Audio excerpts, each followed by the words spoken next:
Hey guys! So இன்னைக்கு வந்து பார்த்தீங்கன்னா, ஒரு மட்டன் குழம்பு ரெசிபி தான் பார்க்க போறோம். ஈரல் ஃப்ரை பண்ணியிருந்தேன். அது நெக்ஸ்ட் வீடியோல வரும். ஸோ எப்பவுமே மட்டன் குழம்பு வச்சா நான் வந்து இது மாரி மசாலா வந்து அரைச்சு பண்ணி ஊத்தி குழம்பு வச்சா தான் எனக்கு ரொம்ப பிடிக்கும். ஸோ அதுக்கான இன்கிரீடியன்ட்ஸ் எல்லாமே நான் டிஸ்கிரிப்ஷன்ல குடுக்குறேன். இத வந்து காட்டியிருக்கேன் இல்லையா?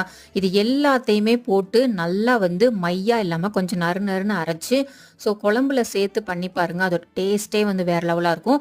ஸோ பண்றது நான்வெஜ் நீங்க எப்ப பண்ணுனாலுமே அதோட வந்து நீங்க சின்ன வெங்காயம் மட்டும் ட்ரை பண்ணி பாருங்க. பெரிய வெங்காயத்த விட சின்ன வெங்காயம் தான் வந்து நல்லா டேஸ்ட் குடுக்கும்.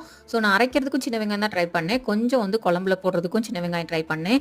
டேஸ்ட் வந்து அவ்ளோ பக்காவா இருந்தது. ஒண்ணுமே இல்ல. ரொம்ப சிம்பிள் ரெசிபி தான். அந்த மசாலா மட்டும் வறுத்து அரைச்சா போதும். ஸோ குழம்பு வந்து நான் சிம்ல வச்சு ஒரு 5 விசில் வந்து விட்டேன் மட்டனுக்கு. ரொம்ப டேஸ்ட்டா வந்து வந்திருந்தது. கண்டிப்பா வந்து நீங்க ட்ரை பண்ணுங்க. ரொம்ப நல்லா இருந்தது. நீங்க இந்த மாரி தான் ட்ரை பண்ணுவீங்களா? அப்படிங்கிறதையும் கமெண்ட்ல மறக்காம சொல்லுங்க. தேங்க்ஸ் ஃபார் வாட்சிங். பாய்.